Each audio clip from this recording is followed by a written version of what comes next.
Hey, Michael here, Acquisitions Anonymous, episode 130. So nearly 100 episodes ago, we did a very special episode with me and Bill, and we went through a chain of Las Vegas wedding chapels that were for sale in Las Vegas.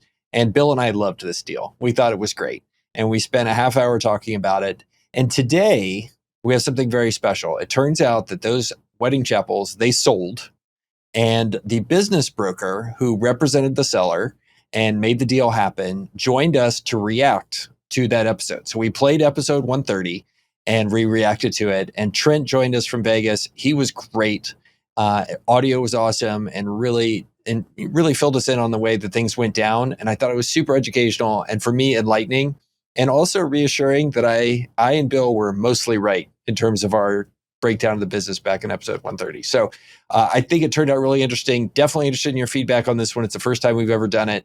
And here is the episode. Hey, everyone, it's Bill.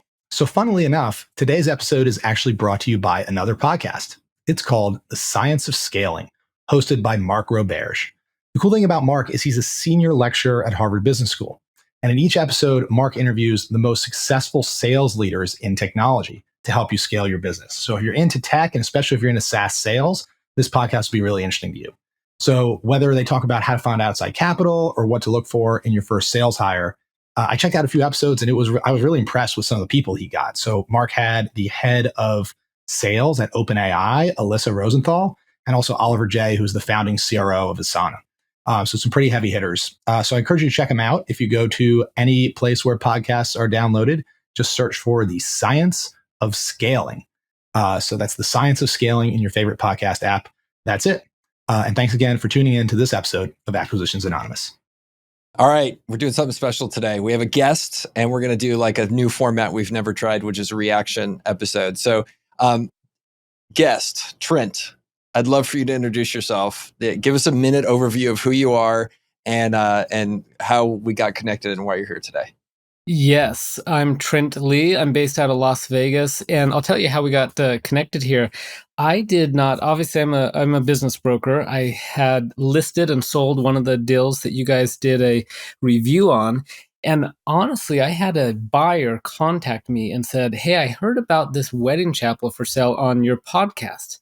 And I'm like, "Podcast? What are you talking about? I didn't do a podcast." And so I kind of probed him a little bit, asked some questions, and he said, "Yeah, there's this podcast that reviewed your listing. You didn't know about it?" And so I looked it up. I found you guys, and that's the story. It's been amazing. I've listened to all your podcasts after that. I'm not sure about the Worm Farm, but I love all of them. Wait, do you have any Worm Farm listings or no? I do not have any Worm Farm listings. I can tell you I've sold a lot of business, but Worm Farms is not one of them. We are going to now play episode 130, which is nearly 100 episodes ago for us. So you'll see some things that have been upgraded in the past 100 episodes, including my glasses. I had my backup glasses on this day, Heather. So you're welcome when we go into Gen X Corner to make fun of them. And but then we're gonna watch it. We're gonna replay it live here, and then we're gonna jump in when there are moments to comment on things that we got wrong, things that we got right, things that were interesting. Heather, if you want to comment on my glasses, you're welcome to do that at any point. And so we'll go from there. So I will get started playing it, and we'll rock and roll if that works for you guys. All right, Bill, we have a listener submitted deal that's so good. If we don't do it today, we have to quit the podcast. That's how good this deal is. This is an emergency Acquisitions Anonymous podcast. We got this deal in from a listener, and Michael texted out to our group, "Emergency podcast." This was an hour ago. And here we are. We're going live. In all caps. Okay. Let's get into it. Okay. All right. So this is so cool. It makes me want to buy an Elvis suit. We're going to do it. Okay, so it is from First Choice Business Brokers, the #1 world's authority in business sales, and they are located in Las Vegas. The title, I hope you're all sitting down. The title is 3 Las Vegas Wedding Chapels, plural, on the Las Vegas Strip, netting over $1.2 million a year. Located in downtown Las Vegas, this wedding chapel chain is priced at $3.4 million. It does $2.4 million in weddings per year. Total adjusted net income is 1.25 million. So they're asking 3.4 for it. It does 1.25 million adjusted net income, has $60,000 worth of fixtures and equipment, and is established in 2018 and is located in downtown Las Vegas. It is represented by the very perky looking Trent Lee LLC, who is located in Las Vegas. Okay, so we Trent, gotta stop there. Can we stop? And I'm just sorry in advance for calling you perky, but you are. I mean as a compliment. But so I was gonna say I had to think about what does perky mean. That's not really a word I use in my everyday vocabulary, but I'm gonna take it as a compliment. I'm gonna take that as a compliment. I say friendly. You look friendly. Friendly, yeah, lively, happy. It's perky. I'm okay with being perky. Okay. It's coming from a place of love. I hope you know that. So now is your chance to own 3 Las Vegas Strip wedding locations. Seller is semi-absentee, and according to his tax returns, nets over $1.2 million. The seller has years of profitable history and is moving out of country, which is the reason for the sale. According to the seller, a new owner-operator should easily be able to earn the same amount he has netted. This turnkey business is extremely profitable, and all staff are willing to stay for a new owner. For information, including a detailed confidential opportunity summary with financial information and photos, please email Trent Lee at trent@fcbb.com. They go again through the financial information. There is lease information listed here. So they have a base rent of $9,300 a month for 5,100 square feet. It expires in 2024, and there's an option for one additional 5-year period after that. So your space is locked up through 2029. They've put $250,000 into these wedding chapels and have 10 full-time employees. The seller will do a 14-day training period and has a licensing requirement, which is a handbill solicitation license and wedding chapel license. So what I understand it from the handbill solicitation license is, if you want to be one of those people that hands out flyers on the Las Vegas Strip, you have to have this from the city. And of course, there's a wedding chapel license that I assume comes from the state and county. And the reason for selling is the seller is moving out of the country. So, Bill, let me ask you this. Are you ready to dye your hair black, get one of those Elvis 79 jumpsuits, and move to Vegas and make a lot of money selling this, buying this wedding chapel business? I picture that's what you have to do in order to hit the true SDE number. Like, I picture that the owner is dressed up as Elvis marrying people on the Vegas Strip. All right. So you were right. The handbill is exactly what you were talking about. It's funny because the seller got so tired of hiring people to pass out these flyers on the Strip, who would essentially get the stack of flyers, go out on the Strip, and just put them all in a garbage can. And so he quit doing these handbills because he couldn't find anyone that would put up with the heat and put up with the weather and actually hand these things out. So there is some opportunity there for someone to come in and actually do that type of work, but he got tired of it. So yeah, he does have that license, but doesn't do much of it. That anecdote, and I'm sorry to interrupt, but that anecdote is just like the stuff I look for when I'm like, oh, this is a pretty good running business, right? That's a sign there. Like, there'll be more to come. But like, when you hear somebody actually digging in and understanding, oh, am I getting ROI on my marketing dollars? Like, okay, like, good chance I'm stepping into something that's been well taken care of. And this owner appears to have like actually cared if his marketing dollars are working. So that's a good sign. Yeah. Let me give you just a little background on the listing, some changes. So we originally had it listed as 3 wedding chapels, and it was a husband and wife that were selling the business. What ended up happening partway through selling the business, the 2 sellers, the husband and wife, decided to get divorced, or were in the process of getting divorced. And part of the settlement was that the husband was leaving the country, which was why he was selling. He didn't have any real involvement in the business anyway. Part of the settlement was he was going to give his wife one of the wedding chapels and have some type of an earn-out structure, whatever. I wasn't really involved in that. So what ended up happening is it morphed in from 3 wedding chapels to 2. We had to completely redo all the valuations, redo the offer, and have the SBA approve the transaction based on 2 wedding chapels, because each wedding chapel had their own P&L statement, profit and loss statements that all rolled up to the tax return. And so we ended up just selling 2 of the locations. and the buyer has the right in the future to buy that third location if the now ex-wife ever wants to sell it. Oh, that's tricky. That's what Yeah. we call that a carve out. And there's a lot of lenders that won't do those. There are some that will, and usually with some kind of third party quality of earnings review of those P&Ls. But that's interesting and really ironic that the wedding owners were getting a divorce. So you know what's even more ironic, and maybe this is a little bit too early, but there's actually two locations. They both happen to be in the very same location in downtown Las Vegas. One's upstairs and one's downstairs. So it really kind of didn't make sense that there were even two locations to begin with, because they were in the same basic, downtown area. Just one on the first floor, one on the second floor. What they're doing, ironically, is they're converting the first floor location into a bar, and they're calling it the divorce bar. So they're having all sorts of drinks around, like "You keep the house" is one name of the drink, "Screw you" is another name of the drinks, my "I gosh. keep the kids." And so they're going to have the weddings up top and a divorce bar down below, and they'll send people back and forth as they wait, because they have a lot of weddings going on. Instead of people just waiting, they'll send them downstairs to, buy alcohol and make some additional money from them while they wait. So there's some really interesting things happening in this business. Whoa. All right, let's jump back. Let's jump back in. I love how weird this is getting. This is like what I totally expect. And if you don't want to be dressed up as Elvis, you got to hire an Elvis impersonator. That's how I picture this business. But so the first thing I did was wonder how many people are getting hitched for $2.4 million of top line revenue. Right. So I did some Googling. I just plucked this off the front page of Google. I have no idea if this is the businesses for sale here at all, but this is the Graceland Wedding Chapel, Las Vegas. It's Elvis themed. It's kind of everything you pick with you picture with a Las Vegas wedding. They've got packages as low. The traditional wedding package is $249. So I don't know what you spent on your wedding, Michael, but this is a deal.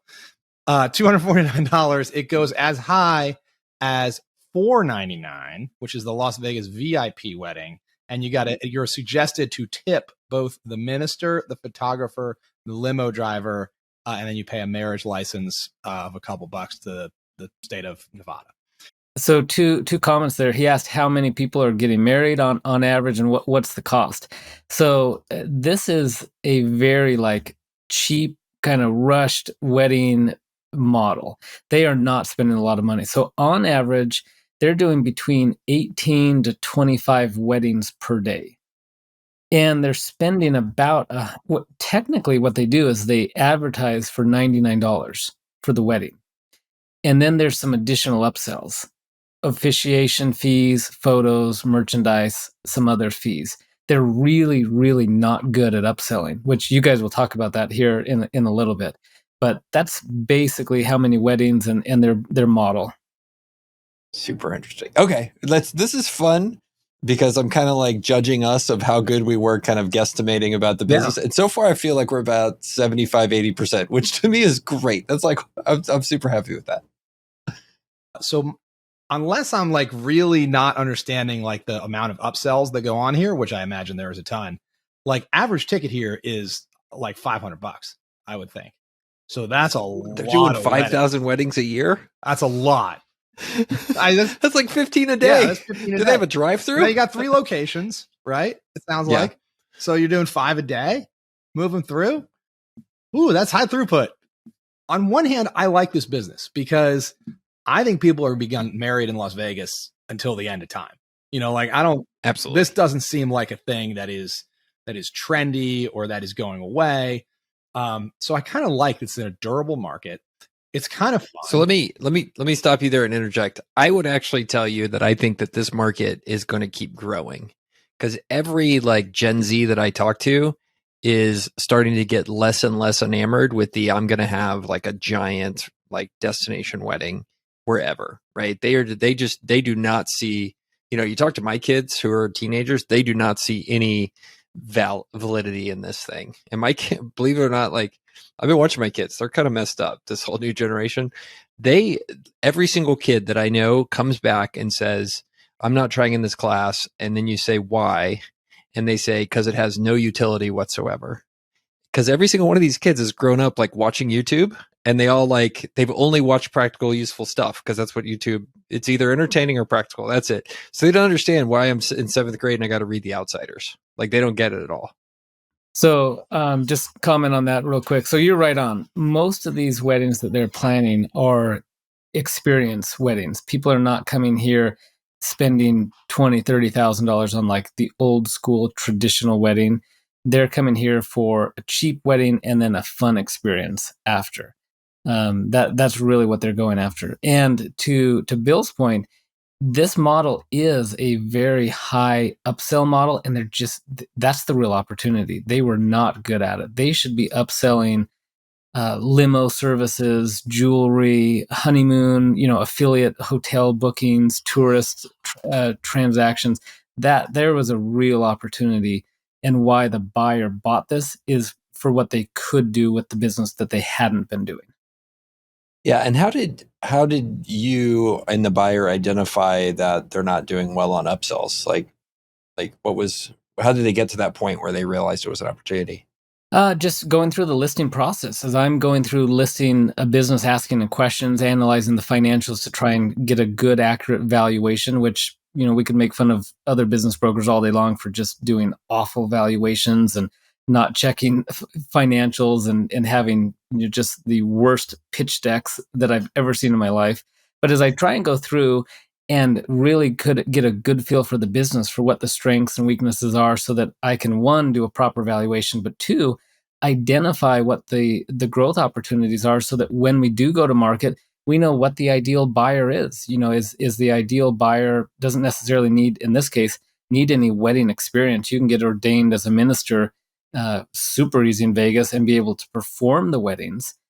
But if you have someone that's a good systems, processes, procedures, upsell, online marketing, they could double this business, and they're on their way to do that right now. So it just basically, going through me asking questions, I realized, man, there are so many upsell, cross-sell, promotional, affiliate opportunities that the seller just isn't taking advantage of because he's not even around. He doesn't even check in on the business that much.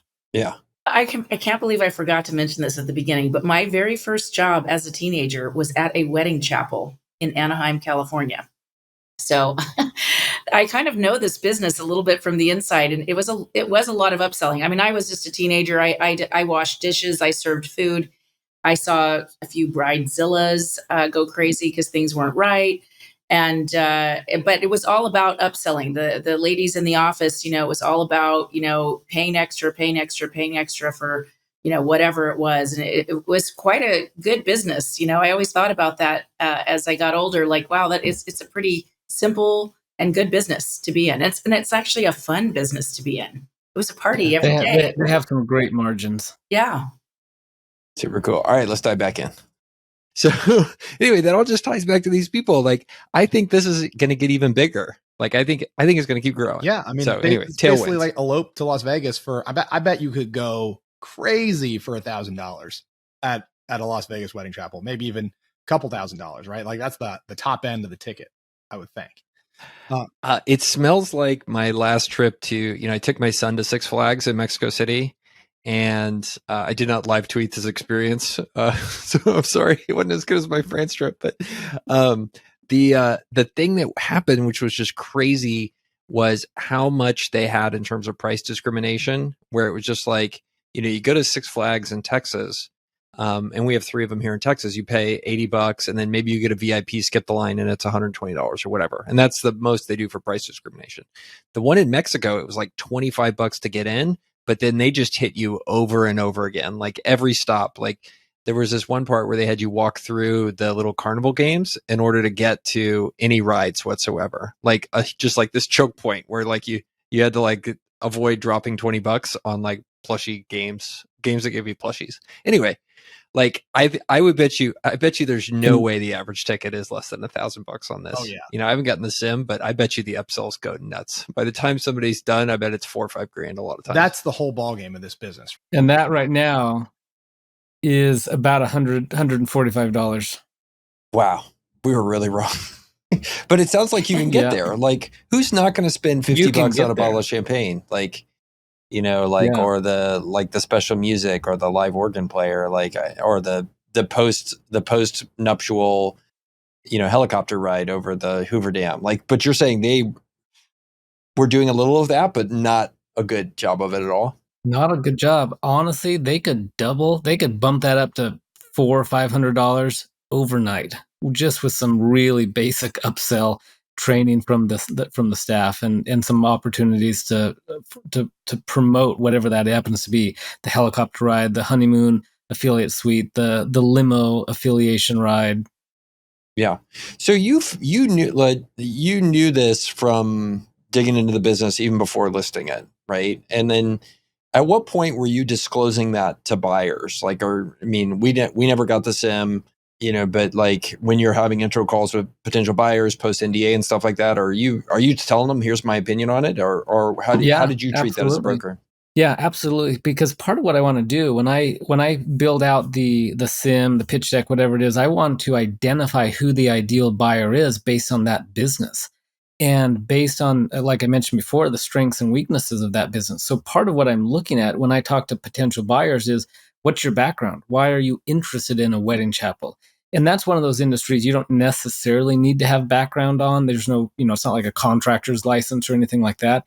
But it's helpful for me as a broker to hear from a potential buyer, one, why they're interested in that business, but two, what their background is, so that I can then say, look, based on your background of operational management experience and online marketing, whatever it happens to be, this really is a good opportunity. Here's the current numbers that I've all validated and we've vetted them, but here's really where you could go with the business based on your background, because there's a real opportunity here. This would have been amazing as our first podcast host acquisition, Heather. Maybe we should have done this. That's one of the things we've been working on, Trent. We want to buy a business and live podcast it. So anyway, this would have been a good one.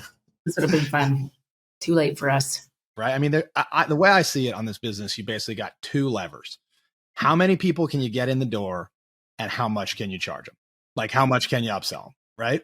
So like, if I'm diligencing this business, I want to understand, how do you guys do marketing? As you mentioned, Michael, I think they've got a handbill license. So are they like, they got armies on the strip? Like, do you want to get married right now? Like passing out flyers?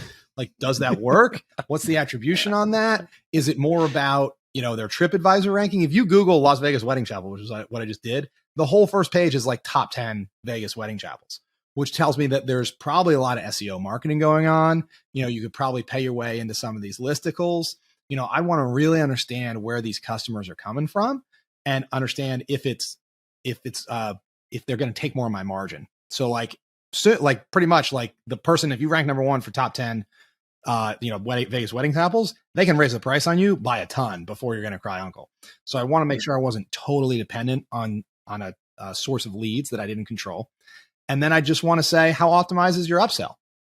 By the way, I would definitely go get married there. I would get secret married at the chapel I was looking to buy and just see how much I got upsold, like see how they really ran the thing. So they primarily drive all their business through Google PPC. They're really promoting this like $99 kind of low entry level wedding. And to Bill's other point, get like secret married. I had no idea this was a thing. 20% of their weddings or revenue, I guess I should say, is from fake weddings. I didn't even know that was a thing. So people come to Vegas and whatever, they're with maybe a group of friends or maybe even people they don't even know that much. And they go and get like fake married so that they can post it on social media, flip out, their friends and family. Hey, I got married while I was in Vegas. They're not technically, but they pay to go through the ceremony. They just don't legally get married. That never in my life crossed my mind. I would have never gone to a city and think, oh, I'm going to get fake married. But that's about 20% of their revenue. Wow. Just to be able to say you did it, I guess, just for a Vegas story. Just for like the Instagram pictures and poses. Huh. Holy cow. All right. Yeah, that's weird. Okay. All right. Taking a quick pause here. I have something to tell you. This is Michael. I hate bookkeeping. I hate bookkeeping. I hate doing HR. I hate doing all that kind of stuff. But for bookkeeping, I have found a solution. It is my friend Charlie's business called cloudbookkeeping.com. So that's cloudbookkeeping.com. They are your perfect partner if you want to get bookkeeping out of your hair and focus on making your company, your customers happier and more successful. So please give them a call. Call Charlie, cloudbookkeeping.com. Tell them we sent you. They're a great way if you're a business buyer, if you're a business owner, you're tired of hassling with getting your bookkeeping done. He's got a whole fleet of people that are well-trained and work for him. He's located here in San Antonio, so I can tell you because of that, he's awesome. And they're a great partner for you to potentially call to help with all your bookkeeping needs so you can do the important stuff in your business rather than worry about getting your books right. So give Charlie a call, cloudbookkeeping.com. And now back to the episode. The interesting thing too about this business is kind of, as you mentioned, there's the whole, you got to fly in, right? People come in, you got to eat dinner. Like maybe you want to do, a bachelor party the night before in Las Vegas. And if you've ever been to Vegas, you know that this like whole town goes around on referrals and lead gen and, and promoters and all this stuff. So I would imagine like the optimum, like if you're good at this and you can get your tendrils into the plane flights and the hotel rooms and the dinner, the bachelor party the night before and the celebratory honeymoon at the Mandalay Bay or whatever, like you could probably rack up a bunch of other ancillary income streams, even on stuff you didn't sell with affiliate arrangements. Yeah. Do we think, that leads me to wonder about this. So there's 3 different chapels. Do we think this owner has done price segmentation around that or optimization? Like, do we think one of these is optimized for the fly-in crowd who's premeditated and looking for you on the internet, or the bigger spender, and then there's another one that's like over the top cheesy? I mean, that'd be something I'd be very curious. Like, how has he segmented this, or is it just 3 like Me Too down market kind of things? That would be super smart because you could try to share leads between them and move people around. So you're right on. The 2 chapels that were sold were like the cheap kind of like entry level weddings. The one chapel that the ex-wife kept was inside a hotel, and that was more of a high-end wedding. Definitely a different clientele, price point, everything involved, look and feel, everything was different. 100%. Okay. I also wonder, Michael, comes back to the classic point you always make on a real estate business. You did mention that their lease is locked up through 2029. Which is awesome. I do wonder how much of this is foot traffic and how much of this is, you pick up a flyer, you get in a cab or a black car and you drive there. And you had said, Trent, their number one marketing channel is pay-per-click on Google. That's it. Mm-hmm. Yeah. So location probably isn't. Yeah, they certainly. It's not as important. They certainly get walk-through traffic. So that does come up, but it's not vital. Yeah. How much does location really matter? I'd want to understand that. So I understood how big of a problem I was going to have in 2029 when the landlord wants to double my lease. Yeah. So there we were talking about, and maybe you didn't see this or you did see as an issue, but like when you have leased premises like this, like how long can you stay there? So this is, I guess, nice as a situation because they weren't that location dependent. So it wouldn't be the end of the world if they moved around the block, though, of course, be a pain in the ass. Yeah.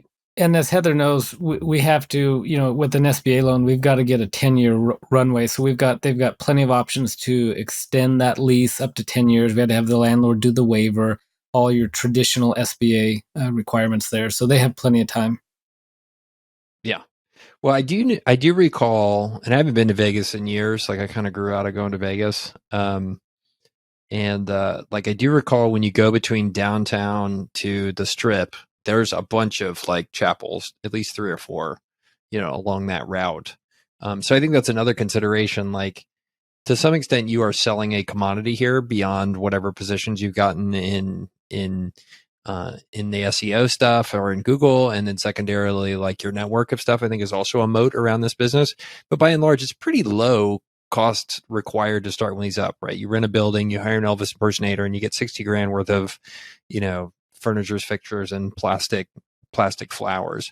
So I think that'd be the other thing I'd really dig into is how durable is this revenue and profit going to be if other people are coming in?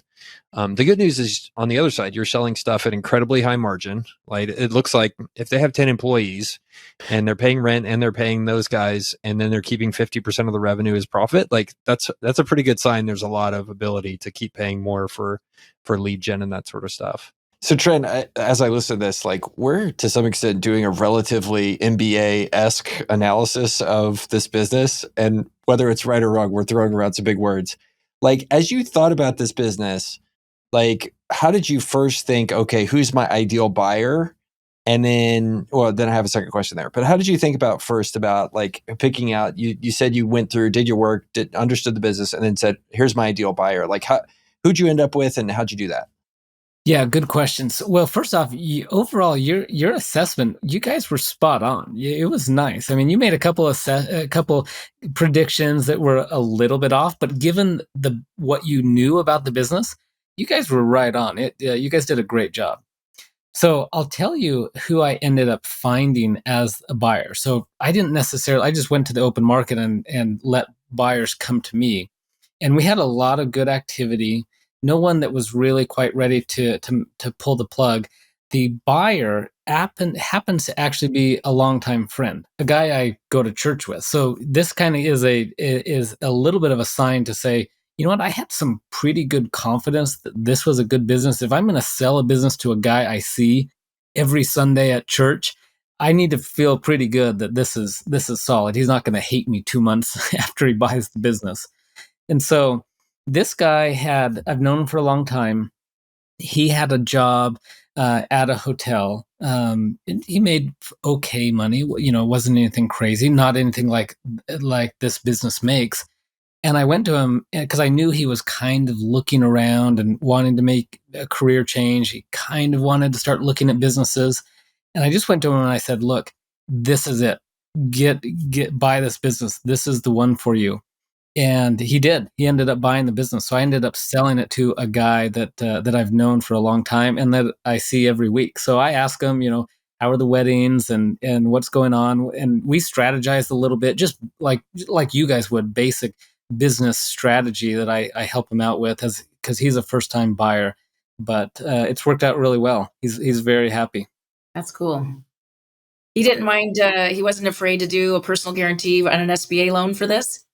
No, because we'll talk about the numbers once it plays a little bit more. We'll talk about like the pre-COVID, post-COVID numbers. I'll tell you what it's making, what he bought it for.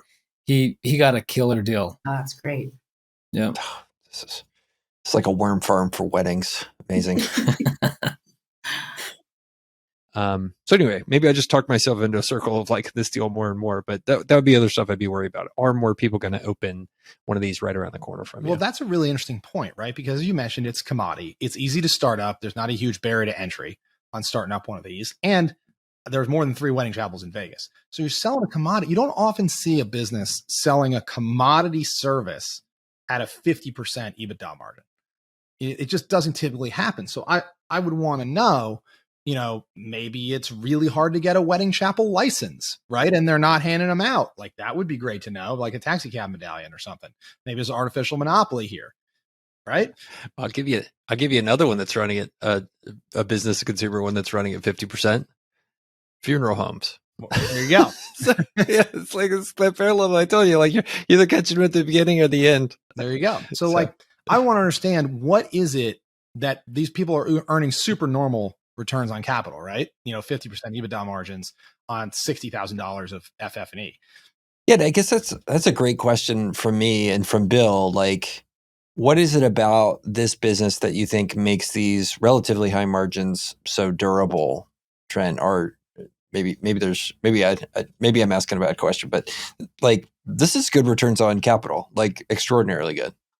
Yeah, I think it's just the overall model itself. There's very little cost of goods involved here. It's just payroll, personnel, and performing the service, and then they're just kind of pumping 18 to 25 people per day through their doors and their model. So it's just not a complicated business. There's not a lot of overhead. There's not a lot of cost to the services, and it keeps the margins. You're right. It's 100% a commodity business, especially in Vegas. They're surrounded by all sorts of other wedding chapels, but their margin is, or their marketing ploys to bring them in low and then do a little bit of upsells. Obviously, the new buyer is going to get better at that, but it's just a good margin business to begin with. So you can't mess it up that bad.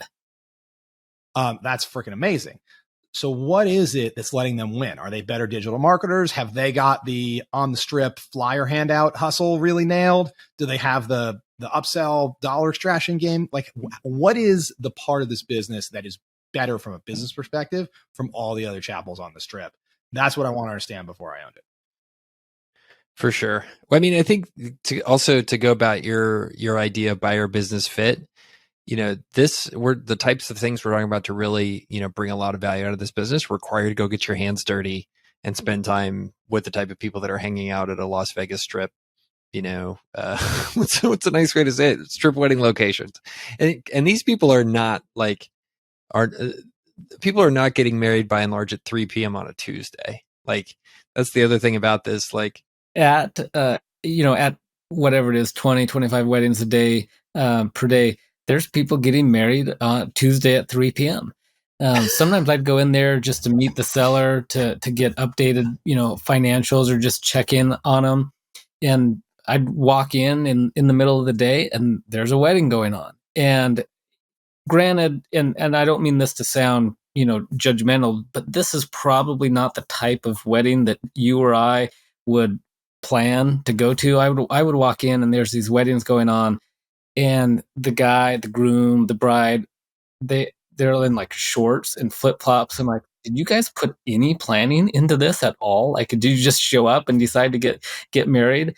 So it's a different world, a different wedding than I'm probably used to. But there's plenty of people getting married Tuesday at 3:00 in the afternoon. Heather, I don't know about you, but I just heard Trent call us classy. That's what I heard. Thank you, Trent. Yes, thank you.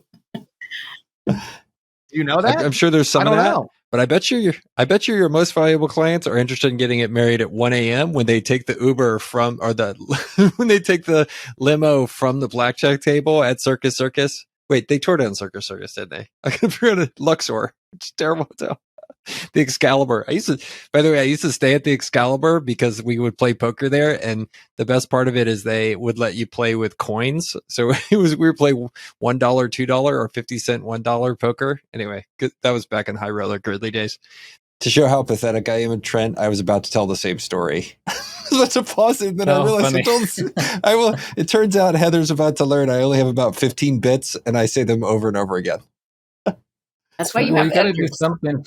You got to do. I can't remember if it was a podcast or an email. You got to do something with all those coins that you put in your suitcase. That story. Oh yeah, we recorded that the other day. So it's one of the stories. I'm doing a new YouTube show, so it's one of the 8 we've recorded. So thank you. That was a great trip. But anyway, I mean, I think that's the other part of it is, unless you have a good general manager on site, which hopefully this does, like, there are going to be problems at 2 a.m. on a Tuesday, and you have to make sure that somebody's going to be there to take care of that stuff.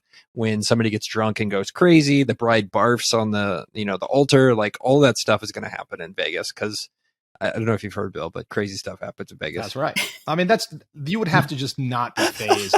Like there's an SOP for when the bride vomits on the altar. Like, we know exactly what to do when this happens, right? It happens once a week. And maybe that's how they talk about, price discrimination or customer segmentation. Maybe it's not 3 different locations. Maybe it's by time of day, right? The premeditated folks, that fly in, they take the 3 p.m. on Tuesday slot, and the 1 a.m. on Sunday slot or Saturday slot. That's a whole different customer. This is amazing. So one thing I think worth digging into is it just occurred to me, these may be COVID adjusted numbers, like, big time. Ooh, right? Because COVID, well, what I talked about with my with my colleague, it literally, the poor guy, like, I was like, what are you doing this weekend? I'm going to a wedding. What are you doing next week? I'm going to another wedding. What are you doing the weekend after that? I'm going to another wedding. All those people who didn't get married in 2021, guess what they're doing this year? They're getting married. It's pretty crazy. So I would definitely want to have historical financials before betting on this. And maybe it isn't really 2.5 times EBITDA. Maybe this is really 5 times EBITDA. Yeah. You want me to comment on that? This is your cue to talk about COVID in the history. Yeah. So there's no question about it. There was a COVID bump. I think you guys talk about this here in a little bit. A lot of people pent up, didn't get out to Vegas, and they did have a positive bump. So let me go over the numbers. When we recasted the numbers based on just the 2 locations, 2019 showed an SDE of $498,000. 2020 was $515,000. And then they had 2021, which part of that time they were closed. If you might not be familiar, but Vegas, the wedding chapels closed for a while during COVID. But 2021, even with it being partially closed, was $714,000. And then 2022, which in theory, may still have a little bit of a bump, but shouldn't have had a lot of COVID impact, was $707,000. And they maintain that pace. And so when I did my valuation, again, kind of making fun of a lot of these other business brokers, I'm not taking post-COVID numbers, pre-COVID numbers, or their best numbers. I'm trying to take a reasonable approach on a weighted average over the last 4 or 5 years to really kind of blend that out so that we make sure we don't just take like a positive COVID bump if that's not going to be sustainable, and try and take a market multiple and determine our asking price by something that's not sustainable long-term. So we really tried to average those numbers out and factor in pre-COVID numbers, during COVID, and then post-COVID numbers and where they were trending to come up with our asking price and finally the sales price. Maybe that is why this seems so cheap. This is a COVID blip trailing 12 months 2022 number.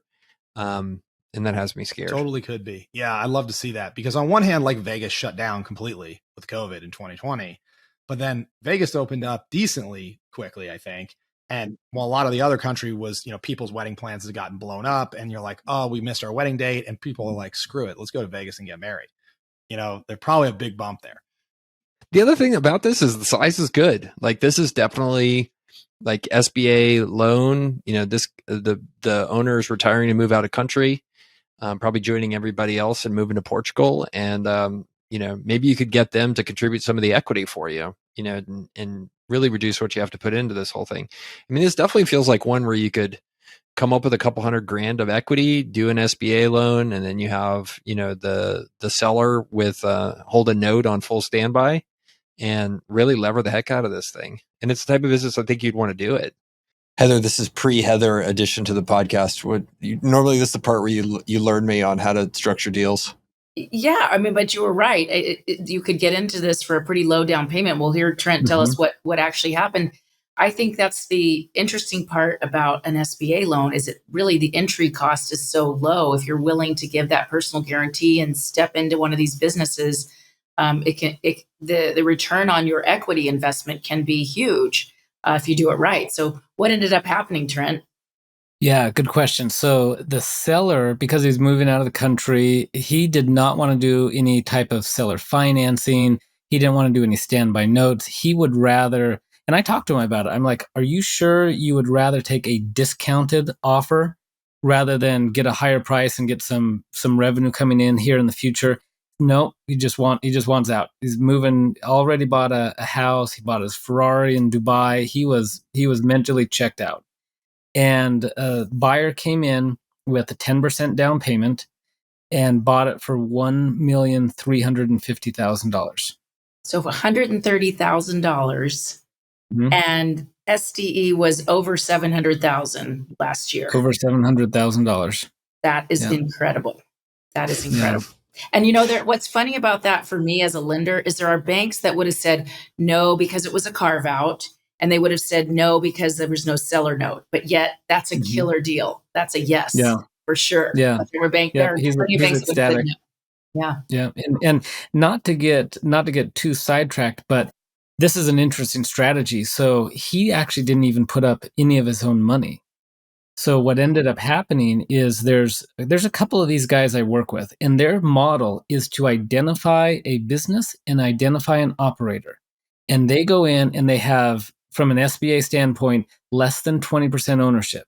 They put up the capital, they put up the down payment. The original, the guy putting up the capital, I should say, does not have to personally guarantee anything with the SBA. The operator does the personal guarantee and the collateral of the home and all that stuff. And so my buddy, the one who actually bought it, he's the operator. He did the PG on the loan, but he put up no money out of his own pocket. He had this other guy who now has ownership and has an agreement where he's getting paid back the capital plus some sort of I wasn't part of their negotiation on what their partnership looks like, but it was a good deal overall. That's another area where a lot of banks would say no. They would say no to the person not putting in their own money, but yet those are great deals. I like to scream it from the mountaintops. That's still a great deal. Your friend put his personal guarantee on the line, and I'm sure he's working in the business every day, and that's still putting something out there. He It's quit great. his job and is a full-time owner operator. Yeah. I hope some banks are listening, or some credit people are listening, because we would say no to all three of those things. Lots of them would.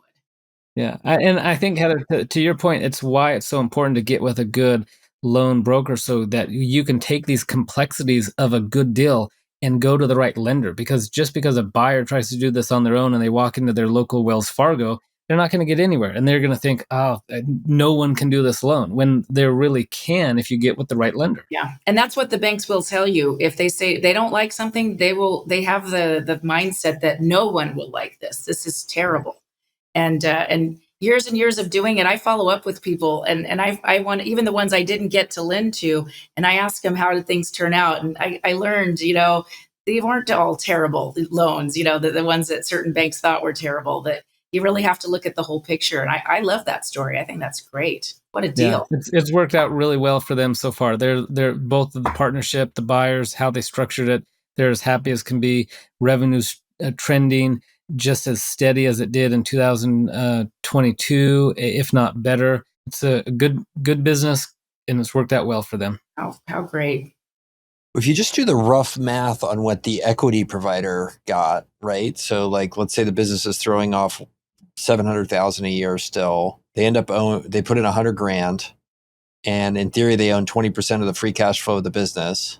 Like, I know that's probably not how it got structured, but like, if it was just straight 20% equity for $100,000 on this business, like that's potentially 140-ish cash on cash return per year.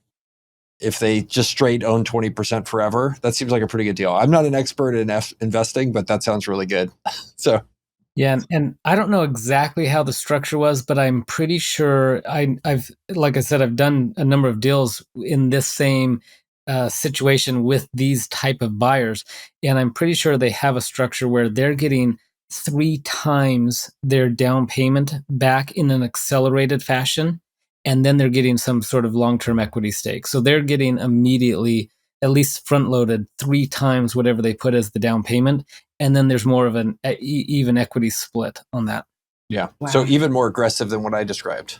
So that's incredible. Mm-hmm. Maybe I should be doing that. Yeah. And maybe we should be doing that. Just to clarify for anybody listening, yeah, you can do that with an SBA loan, as long as there's no requirement for those distributions. It has to be just that it's cash flowing, and the distributions can be easily supported by the business. But yes, you can do that. And there's a lot of folks that don't realize that. Incredible. Okay. Super cool. Well, Trent, I stopped the video because I think it was the point where Bill and I start talking about our kids. Anything else we need to know about the deal, or stuff that you think is interesting that, I also encourage you to tell us where we were stupid. That happens a lot too. So. No, you guys did great. You guys were not off on too much. Obviously, there were some basic assumptions, but you didn't know that much about the business. And so I thought it would be fun just to connect, fill you in on some details. I think it was a fun format to see how this actually works versus the predictions versus what happened in real life. I think the listeners would like to see, what actually happens when the deal closes. So it should be fun for them. Yeah, super cool. Well, we have a lot of listeners for this podcast. We're doing, I guess, last look, we have 80,000 downloads a month. How can our listeners or us support you? Is there anything that you're trying to do more of that we can help with? No, I'm not here necessarily to promote myself. I thought it'd be fun just to connect with you guys and talk about, the predictions versus the actual results. I'm late to getting on social media. I finally started getting on social media just a few weeks ago. I set up my accounts. I have like 2 followers on Twitter and Instagram. But I'm now set up on all of those, so they can find me there. I try and post deals before I go public to market. I try and post it on my social media accounts 7 days before it actually hits the public market, so they'll find some deals there. What are the handles for that? I'm following you right now. On Twitter, what are you? You know what? Let me look it up real quick because I don't even know. That's such a sign you're new to social media. That's awesome. I am new to social media. That's a bad sign if I don't even know my own handle. It is Trent Biz Broker. Perfect. I'm following you right now. Oh, there you go. I got you. Amazing. Yeah, I'm following you. You have now. You got 22 followers now. Yes, good. I can tell my wife and my mom, who are the other 2 followers, that I do have 2 other friends. Amazing. Super cool. Well, thanks for doing this. Heather, anything from you? Otherwise, I think we're good to wrap up. No, I think this was a great SBA funded deal example where, we had investor equity and still it just looks like a great outcome for not just the investors, but the operator. So love it. Thanks, Trent. Everybody. You got the it. seller gets Thanks, guys. Seller gets a Ferrari in Dubai. Everybody wins. Really? Yeah. All right, guys. Thanks so much.